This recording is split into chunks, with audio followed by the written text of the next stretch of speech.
I was really stressed. I'm sure every medical student before they take step one was very stressed. I was nervous, so I was also really excited to get it over with and start off my life, I guess, after step one.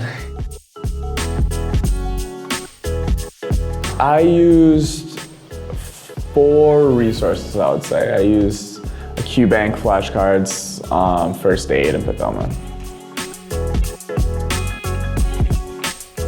So I started off using first aid and Pathoma, and I read through them all. I listened to Pathoma.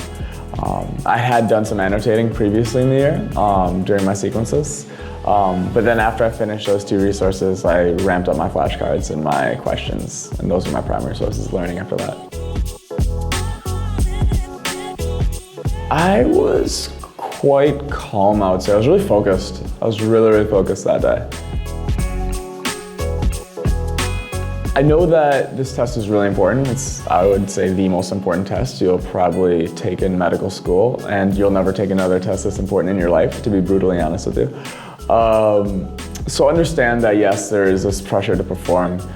That being said, it's not the only thing that matters. So remember that there's a full package that your residency directors look at, and that your performance on this exam does not dictate your self-worth. It doesn't dictate like what your professional options are necessarily. Of course, it plays a huge role, but I've seen plenty of people with poor step 1 scores match into incredible residencies. So.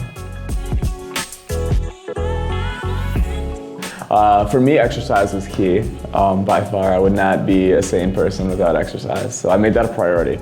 It's easy to kind of forget about it, but I made it a priority to exercise. Of course, eating well also fits in that equation. Of course, easier said than done, but actually in exam period, I think it's actually quite easy because you dedicate a certain amount of time to eating, so you may as well eat decent. So those are 2 big things. A third thing I would say is don't exclude social interactions. Now that being said, I'm not saying go grab drinks every weekend with your friends during this period, but if you have a friend to study with and they're not distracting, just having a sitting partner can be helpful. For me, I studied back home, and my little cousin was taking the MCAT, so I studied with my cousin, and although we couldn't talk, it was quite beneficial because I think it combated a lot of loneliness that I otherwise would have had. Hey, I'm Tim Berg. I'm an M4 at University of Michigan, and good luck on your exam.